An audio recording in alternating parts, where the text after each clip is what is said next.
Allahu Akbar, Allahu Akbar, la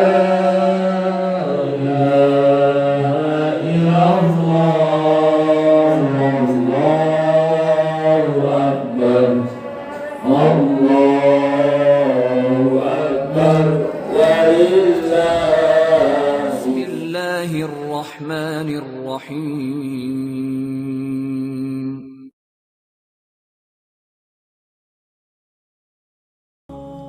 جمال الوجود بذكر الإله وتصفو الحياة بنور هداه. جمال الوجود بذكر الإله وتصفو الحياة بنور هداه. وتطلب نفس له طاعة ويبلغ سعد إلى منتهى بخلق حسن. وقال في حديث الأخرى من كان له ساعة ولا يداهي فلا يقربن مصلنا. وقال في حديث الأخرى اقرأوا القرآن فإنه يأتي يوم القيامة شفيعا لأصحابه خيركم من تعلم القرآن وعلمه. أما بعد. Allahu Akbar, Allahu Akbar, Allahu Akbar, Allahu Akbar, Allahu Akbar, Allahu Akbar, Allahu Akbar, walillahil hamd. Alhamdulillah, para jamaah sidang salat Idul Adha yang dimuliakan oleh Allah Subhanahu wa taala. Pada kesempatan pagi yang cerah dan berkah ini kita bersyukur pada Allah Subhanahu wa taala yang dimana sepanjang malam gemuruh kalimat takbir, tahlil, takbir berkumandang, bersautan sehingga bisa menyentuh dan menggetarkan hati. Sehingga bagi orang-orang yang beriman kepada Allah Subhanahu wa taala, dia senantiasa membesarkan nama Allah, mengagungkan asma Allah Subhanahu wa taala, memuji kalimatnya yang agung, nama-namanya yang indah, dan senantiasa memuliakan kalimat-kalimat Allah Subhanahu wa taala.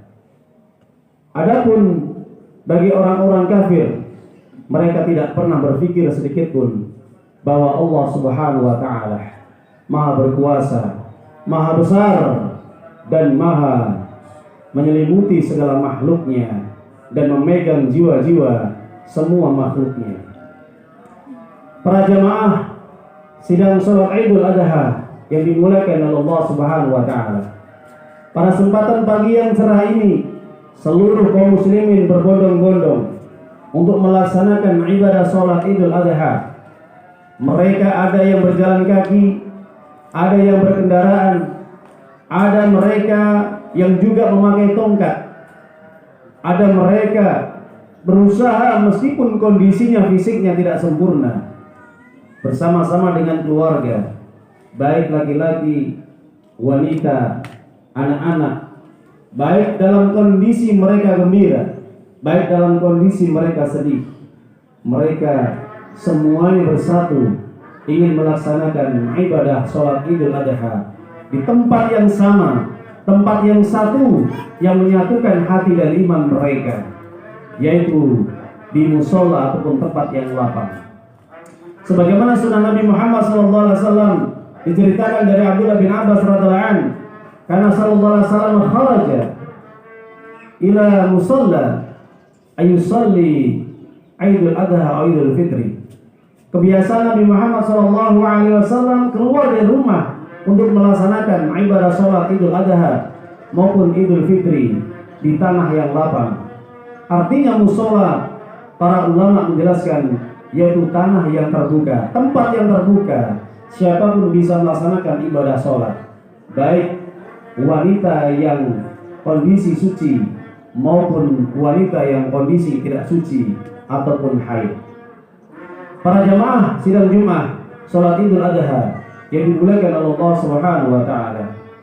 Kalau kita pahami, hampir dalam setiap agama dan aliran kepercayaan, mereka memiliki peribadatan dalam bentuk menyembelih hewan, menumpahkan darah binatang dalam rangka untuk mengagungkan Tuhan-Tuhan mereka ataupun sesembahan mereka.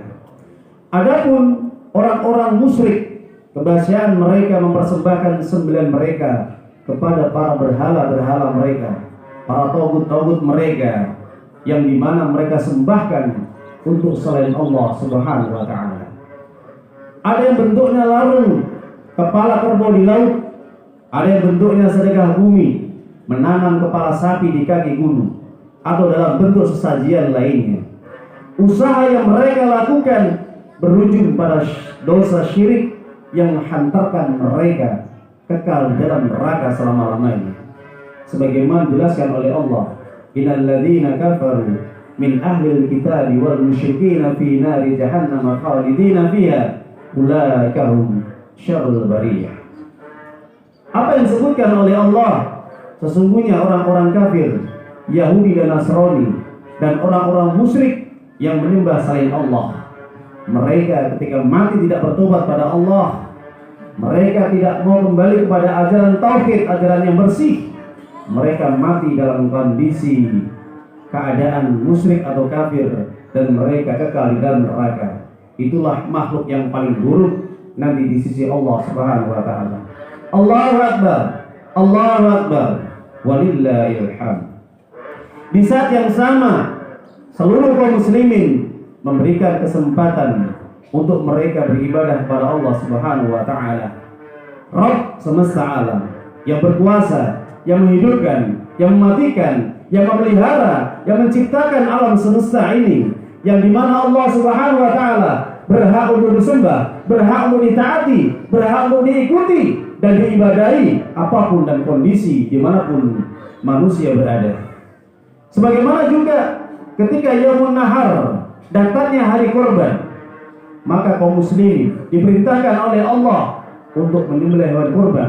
Untuk siapa? Hanya untuk Allah Subhanahu wa ta'ala, bukan untuk yang lainnya. Itulah perbedaan orang Islam dengan orang kafir atau orang musyrik. Allahu Akbar, Allahu Akbar, walillahil hamd. Sebagaimana yang Allah perintahkan di dalam Al-Quran. Yang pertama Allah jelaskan di dalam surat Al-An'am, surat yang ke-6 ayat 162. Allah Subhanahu wa ta'ala berfirman, "Qul inna salati wa nusuki wa mahyaya wa mamati lillahi rabbil alamin la syarika lahu wa bidzalika umirtu wa ana awwalul muslimin." Allah Subhanahu wa ta'ala berfirman, katakan wahai Muhammad kepada umatmu semuanya, sesungguhnya salatku, sesungguhnya kurbanku. Kurban di sini maknanya adalah menyembelih hewan kurban yang diperuntukkan hanya kepada sang alam pencipta semesta, yaitu Allah Azza wa Jalla yang berhak diibadahi.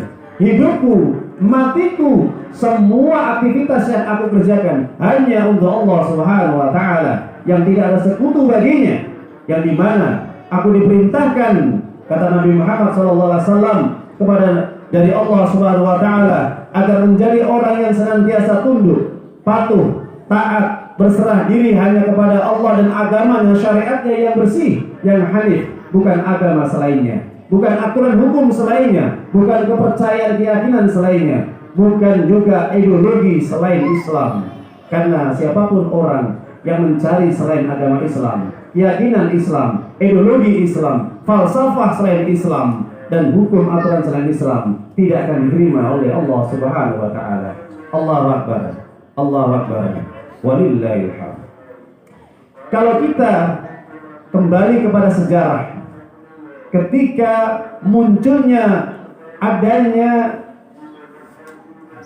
hari raya kurban, ini mengajarkan kepada kita semuanya sebagai umat yang terakhir, umatnya Nabi Muhammad SAW. Apa pelajaran yang harus kita petik? Maka kita kembali kepada ayat Allah Subhanahu wa ta'ala yang diabadikan oleh Allah di dalam surat As-Saffat, surat yang ke-37, ayat yang ke-102. Allah Azza wa Jalla berfirman, "Falamma balagha mawsa'ya qala ya bunayya inni ara fil manam anni atba'uka fanzur madza tara qala ya abati if'al ma tu'mar satajiduni insyaallah minas sabirin. Apa yang tercantum di dalam ayat Allah ini maka jelas. Ada satu kisah yang luar biasa yang Allah abadikan untuk umat-umat yang akan datang sampai kepada kita semuanya, umatnya Nabi Muhammad SAW yang terakhir. Apa itu? Kisah teladan yang mulia yang dicontohkan oleh bapaknya para nabi, kekasihnya Allah Subhanahu wa taala, yaitu Nabi Ibrahim alaihissalam Khalilullah SAW.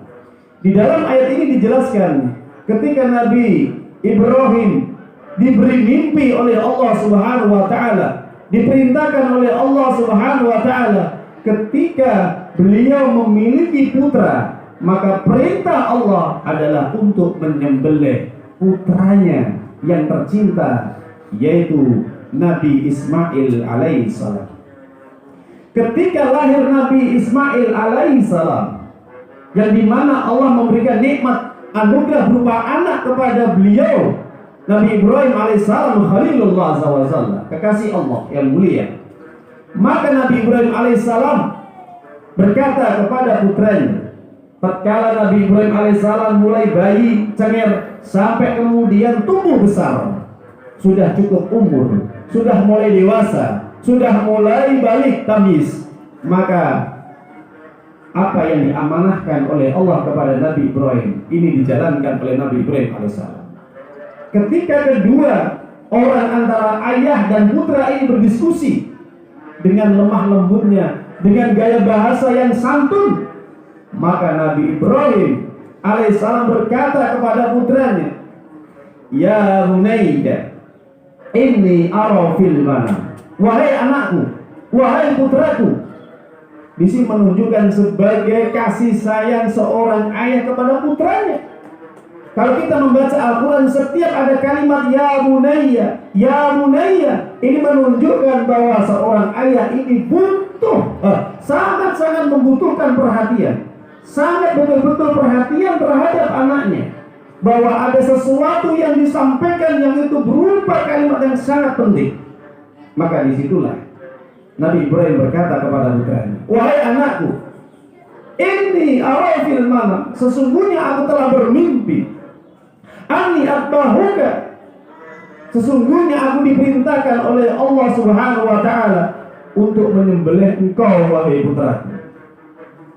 Maka Nabi Ibrahim berkata kepada putranya, mada taro, bagaimana pendapat engkau wahai putraku yang aku sayangi? Allah dengan begitu lemah lembutnya, begitu santunnya dan beradab, maka putra Nabi Ibrahim alaihissalam yaitu Nabi Ismail alaihissalam berkata, ya abati. Kalimat ya abati menunjukkan sebagai santunnya seorang anak kepada ayahnya dengan bahasa yang tinggi, sastra yang tinggi. Ini kalau orang Jawa bilang ini adalah bahasa kromo inggit. Ya abati, bukan abi, tapi ya abati. If'al ma tu'mar, wahai ayahku yang tercinta, kerjakanlah, laksanakanlah apa yang diperintahkan oleh Allah kepadamu, wahai ayahku yang tercinta. Satajiduni insyaallah minas sabirin. Apa kata Nabi Ismail alaihissalam? Wahai bapak, wahai ayahku yang tercinta, insyaallah engkau akan mendapati diriku menjadi anak yang berbakti kepada orang tua, anak yang senantiasa teguh, anak yang senantiasa taat kepada Allah dan juga Rasulnya yang mulia Sallallahu Alaihi Wasallam, artinya juga kepada Nabi Ibrahim sebagai bapaknya. Aku akan menjadi anak yang sabar ketika itu memang perintah dari Allah Subhanahu Wa Taala. Masya Allah, Allahu Akbar, Allahu Akbar, walillahi. Para jamaah sidang Idul Adha yang dimuliakan oleh Allah, kalau kita perhatikan ayat ini, luar biasa antara seorang ayah dan seorang anak ketika mereka harus mendapatkan ujian yang harus mereka terima. Seorang ayah yang baru mendapatkan putra yang tercinta satu-satunya sudah diperintahkan oleh Allah untuk menyembelihnya. Begitu juga seorang anak, ketika dia baru saja tumbuh dewasa, dia harus menjalani apa yang harus dia lakukan untuk disembelih sebagaimana perintah Allah. Maka apa yang terjadi ketika Nabi Ismail ingin disembelih oleh Nabi Ibrahim sebagai ayahnya, maka disitulah digantikan dengan seekor domba atau seekor kambing. Ini mewujudkan bahwa Allah sudah betul tahu kualitas keimanan Nabi Ibrahim dan juga kualitas keimanan Nabi Ismail alaihissalam. Antara ayah dan bapaknya luar biasa, sama-sama taatnya, sama-sama tunduknya, sama-sama patuhnya apa yang diperintahkan oleh Allah Subhanahu wa taala, tanpa ada sedikit pun bantahan, tanpa ada sedikit pun mereka menyelisihi dan berani menentang. Sebagaimana kebanyakan anak sekarang ketika diperintah untuk ibadah sholat, diperintah untuk ibadah puasa, diperintah untuk ngaji, diperintah untuk menutup aurat, diperintah untuk melakukan kewajiban-kewajiban Allah, apa perkataan mereka? Nanti. Tapi berbeda dengan Ismail sebagai anak yang taat, yang tunduk kepada aturan Allah dan mengikuti nasihat ayahnya. Apapun kalau itu perintah Allah, wajib ditaati tanpa ada sedikit pun bantahan dan pertentangan. Dijelaskan di dalam hadis Nabi Muhammad SAW, la ta'ata li makhluqin fi ma'syatil khaliq wa innama ta'atu fil ma'ruf. Tidak ada kewajiban taat kepada siapapun dalam berbuat maksiat, durhaka, berbuat kemaksiatan apapun bentuknya, kesyirikan, bid'ah, kekafiran, atau kemungkaran yang lain, kalau itu menimbulkan kemurkaan dari Allah Subhanahu wa taala. Akan tetapi ketaatan hanya dijalankan dalam kebaikan dan perintah dari Allah dan Rasulnya. Allahu Akbar, Allahu Akbar, walillahil hamd. Para jamaah sidang sholat Idul Adha yang dimuliakan oleh Allah Subhanahu wa taala. Dari sinilah kita bisa memahami pelajaran hikmah yang harus kita ambil adanya hari berkorban di hari yang besar ini, yaitu Idul Adha. Kalau kita pahami para jamaah, adanya pelajaran, adanya hikmah yang harus kita petik adalah apa? Agar kita senantiasa mengagungkan asma Allah, mengagungkan kalimat Allah, mengagungkan kebesaran Allah Subhanahu wa taala. Ketika hari besar Idul Adha ataupun Idul Fitri datang, perintah Allah kepada hamba yang beriman agar senantiasa membesarkan namanya. Wa tukmilul iddata wa tukabbirullaha 'ala ma hadakum wa la'allakum tashkurun. Besarkan nama Allah, besarkan kekuasaan Allah, besarkan sifat-sifat Allah, karena Allah itu paling besar, Allah paling berkuasa di alam semesta ini. Ini sudah menjadi perintah Allah Subhanahu wa taala. Agar apa? Agar kita mendapatkan hidayah dari Allah Subhanahu wa taala. Allahu Akbar. Allah Maha Besar, bukan hanya di lisan saja, tapi harus dipraktekkan dalam amal perbuatan kita. Allahu Akbar. Allah Maha Besar, bukan hanya keluar dari lisan saja, tapi harus diwujudkan dalam kehidupan kita sehari-hari. Cara kita makan, cara kita minum, cara kita tidur, cara kita sholat, cara kita berhubungan suami istri, cara kita berjalan, cara kita berbuat apapun aktivitas selama 24 jam, maka harus mengikuti apa yang diaturkan oleh Allah, apa yang dicontohkan oleh Allah, apa yang diperintahkan oleh Allah. Itu baru sebagai wujud dia membesarkan nama Allah.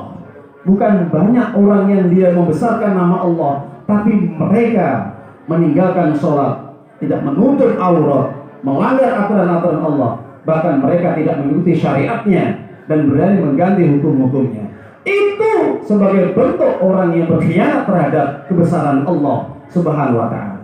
Mereka hanya membesarkan nama Allah di masjid-masjid, mereka hanya mengagungkan Allah di masjid-masjid, tapi mereka tidak pernah membesarkan nama Allah, membesarkan syariatnya, membesarkan agamanya, membesarkan apa yang Allah turunkan, yaitu Al-Quran, dalam kehidupan mereka sehari-hari, dalam kehidupan mereka bermasyarakat maupun dalam bernegara. Ini merupakan bentuk penyelewengan dan pengkhianatan terhadap kebesaran Allah Subhanahu wa taala. Allahu Akbar, Allahu Akbar, walillahil hamd.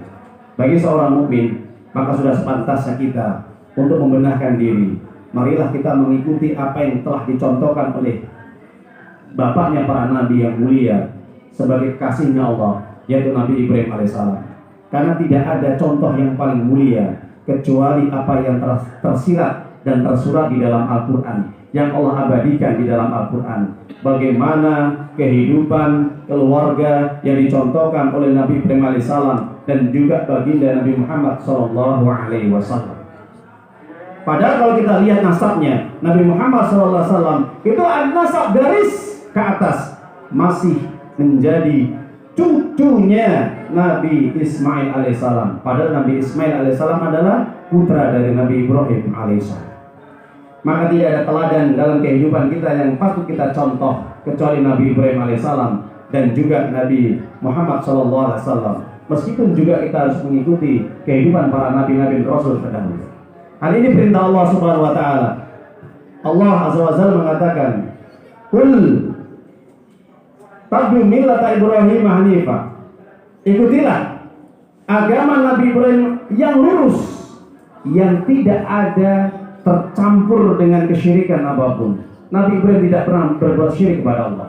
Wa ma kana minal musyrikin. Dan Nabi Ibrahim bukan orang yang suka menyekutukan Allah Subhanahu wa taala. Kita lihat perjuangan beliau dakwahnya, menumpas habis berhala, menghancurkan berhala yang saat itu keyakinan mereka menganggap berhala adalah sesembahan mereka yang harus disembah.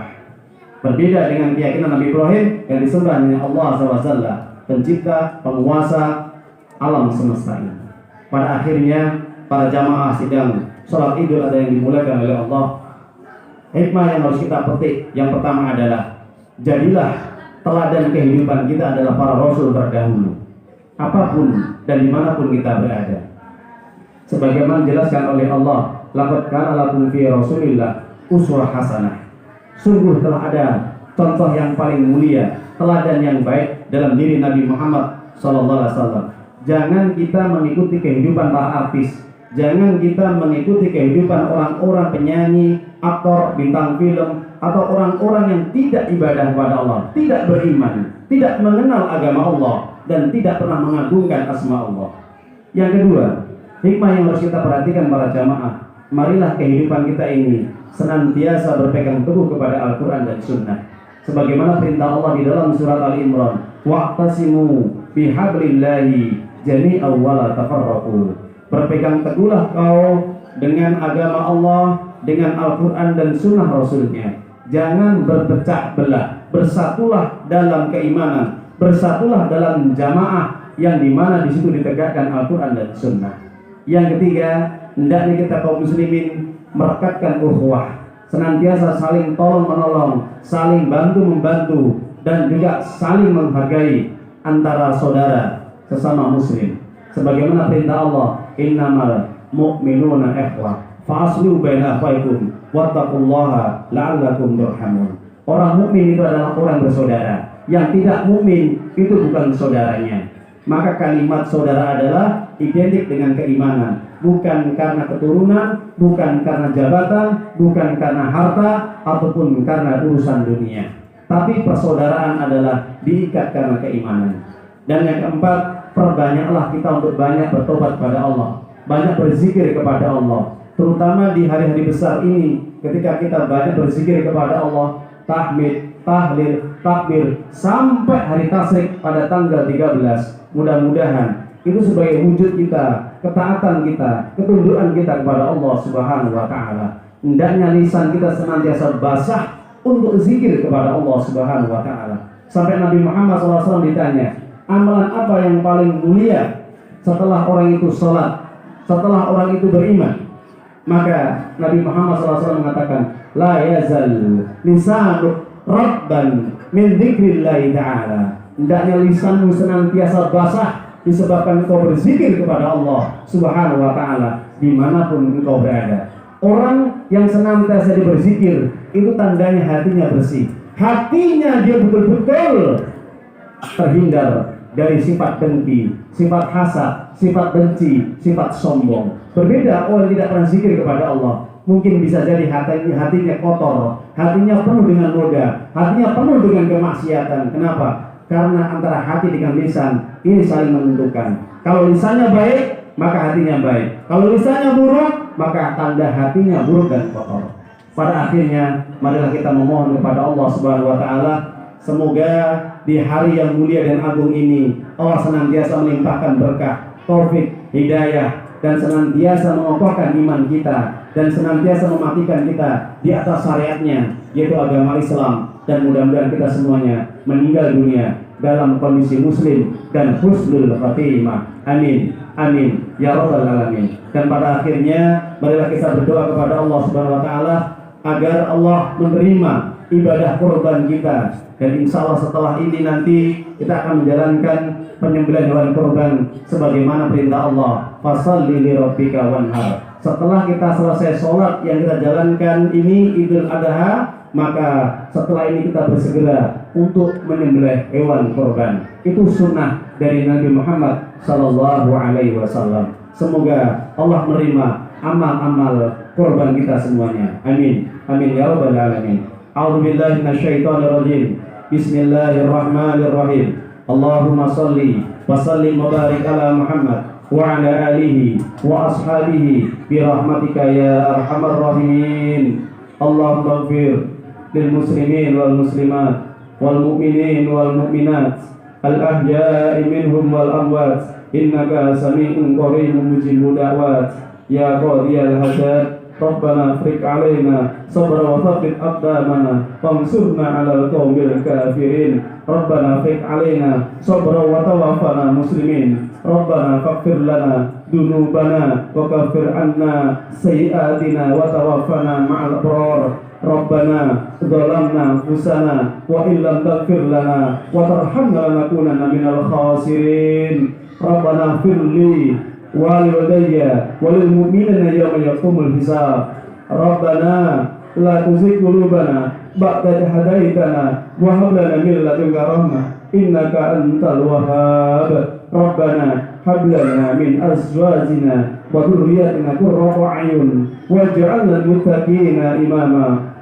Rabbi ja'al muqimas shalah wa min dhurriyyati rabbana taqabbal minad du'a. Allahumma taqabbal min salatina wa nusukina wa qiraatina wa siyamina wa sadaqatina wa qiraatina wa jami'in min a'malina.